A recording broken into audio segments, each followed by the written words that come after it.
Assalomu alaykum. Bugun dasturimizda Putin eski safdoshining janozasida ishtirok etdi.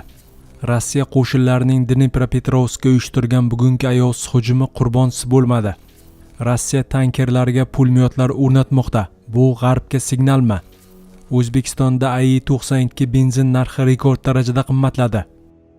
Erkaklar, tan oling, ba'zan telefoningizning quvvati siznikidan uzoqroq yetib qoladimi? Kayfiyat joyida, niyat joyida, lekin energiya yetishmayaptimi? Ayolingizni yana bir bor ko'nglini zabt etishni xohlaysizmi? Shunda ko'plab erkaklar tanlayotgan Vulkan haqida o'ylab ko'ring. Erkaklar salomatligini qo'llab-quvvatlash uchun mo'ljallangan mahsulot. Jinsiy quvvatingizni ham yuqori darajaga olib chiqadi. Va eng yaxshi yangilik, hozir 30% chegirma. O'zingizga bo'lgan ishonchni yo'qotmang. Vulkan faol va ishonchli hayot sari qadam. Hoziroq buyurtma bering. Mahsulot yetkazib berish O'zbekiston bo'yicha bepul. Putin eski safdoshining janozasida ishtirok etdi.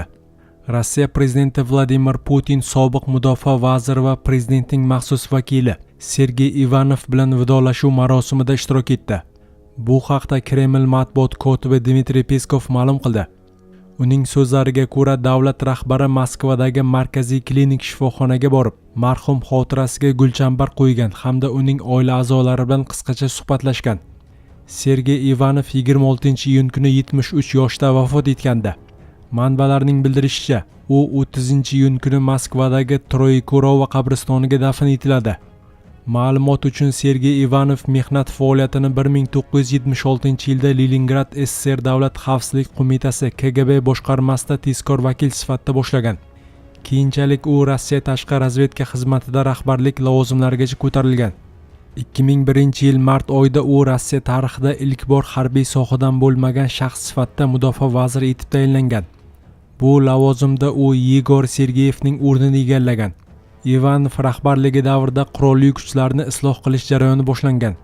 Jumladan majburiy harbiy xizmat muddati 2 yildan 1 yilga qisqartirilgan. Shuningdek, u harbiy xizmatdan ozod qilish imtiyozlarini qisqartirish tarafdori sifatida ham tanilgan. 2005-yil noyabr oyidan boshlab Sergey Ivanov bir vaqtning o'zida mudofaa vaziri va bosh vazir o'rinbosari vazifalarini bajarib, harbiy sanoat majmuasi hamda innovatsiyalar sohasini nazorat qilgan. 2011-yil dekabr oyida u Rossiya prezidenti administratsiyasi rahbari etib tayinlangan va Dmitriy Medvedevning prezidentlik muddati yakunlangandan keyin ham ushbu lavozimda faoliyatini davom ettirgan.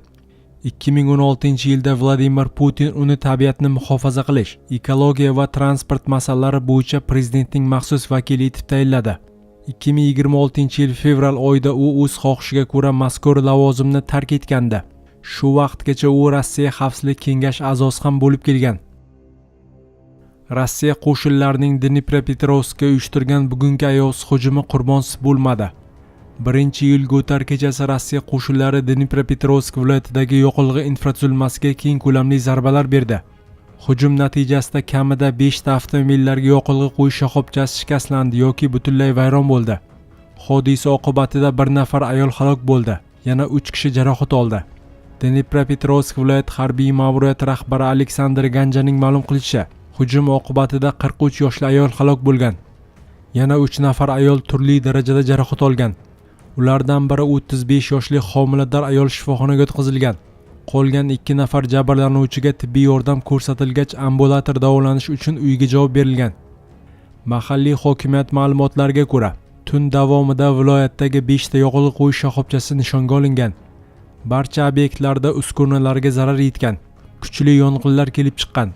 Shuningdek, hujumlar natijasida fuqarolik korxonalari, ma'muriy bino, memorial, gimnaziya va bir nechta do'konlarga ham zarar yetgan. Ukraina havo mudofaa kuchlari Dnipropetrovsk viloyati osmonida 11 ta zarbali dronni urib tushirganini ma'lum qildi. Mahalliy hokimiyat vakillarining ta'kidlashicha, frontga yaqin hududlardagi yoqilg'i infratuzilmasi muntazam nishonga olinayotganiga qaramay, viloyatda hozircha benzin va dizel yoqilg'isi tanqisligi kuzatilmayapti. Rossiya manbalariga ko'ra, zarbalar Ukraina harbiy texnikasiga yoqilg'i yetkazib berishda foydalaniladigan logistika tizimini izdan chiqarish maqsadida amalga oshirilgan.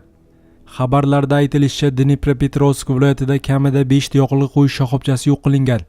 Jumladan Balovka aholi punktidagi ayoqish to'liq yonib ketgan. Shaxtyorskiy, Arelskiy va Gubinixa hududlaridagi yana 4 ta yoqilg'i shoxobchasiga ham zarbalar berilgan. Shuningdek, Rossiya manbalari Xarkov-Kiyev avtomobil yo'lidagi bir nechta yoqilg'i qo'yish shoxobchasi hamda Kirovograd viloyatidagi yirik motor yoqilg'i omboriga ham zarbalar berilganini da'vo qilmoqda. Ukraina rasmiylari ma'lumotiga ko'ra, Rossiya qo'shinlari so'nggi bir sutka davomida Dnepr, Petrikovka va Slobozhansk hududlariga 20 martadan ortiq dron va artilleriya hujumlarini amalga oshirgan. Ukraina mudofaa vazirining maslahatchisi Sergey Beskresnevning ta'kidlashicha, so'nggi vaqtlarda Rossiya asosan frontga yaqin hududlarda joylashgan yoqilg'i qo'yish shoxobchalarini nishonga olmoqda. Ayniqsa Dnepropetrovsk, Xarkov va Sumy viloyatlaridagi ayoqishlar tez-tez zarbalarga uchramoqda. Rossiya tankerlariga pulemyotlar o'rnatmoqda. Bu G'arbga signalmi? Boltiq dengizida Rossiyaning Marshal Vasilevskiy gaz tashuvchi kemasida 2 ta pulemyot borligi ma'lum bo'ldi. Bu haqda Dosier nashriga tayanib Meduza xabar berdi. Bu suratlar vositasida aniqlangan bo'lib, ular may oyida Estoniya chegara xizmati tomonidan olingan va jurnalistlarga taqdim etilgan. Ularda kemaning boshqaruv kabinasida 2 ta 12,7 mm kalibrli Kord pulemyoti o'rnatilganini ko'rish mumkin. Pulemyotlar kemaning ikki chetiga joylashtirilgan. Shuningdek, o'q otish joylarini himoya qilish uchun ularning yoniga qum to'ldirilgan qoplar ham qo'yilgan. Qayd etilishicha, bu Rossiyaning fuqarolik kemasiga qurol o'rnatilgani ma'lum bo'lgan hozircha yagona holatdir. Bundan tashqari, kema yo'lovchilari ro'yxatini tekshirilganda unda doimiy ravishda FSB, Rosgvardiya va Mudofaa vazirligi xodimlari borligi aniqlandi. 2025-yil avgustdan buyon kema bortida bo'lgan 50 kishining kamida 24 nafari huquqni muhofaza qilish organlarida xizmat qilgan yoki hozir ham xizmat qilmoqda. Ekspertlarning fikricha, pulemyotlar dronlardan himoyalanishda samarasiz hisoblanadi. Biroq bu kema Kaliningrad viloyati qirg'oqlarida joylashgani sababli bu qurollar Moskvaning hududni himoya qilish strategiyasining bir qismi bo'lishi mumkin. Boltiq bo'yi razvedka idoralaridagi manbaning aytishicha, bu holat G'arbga 50% signal hisoblanadi.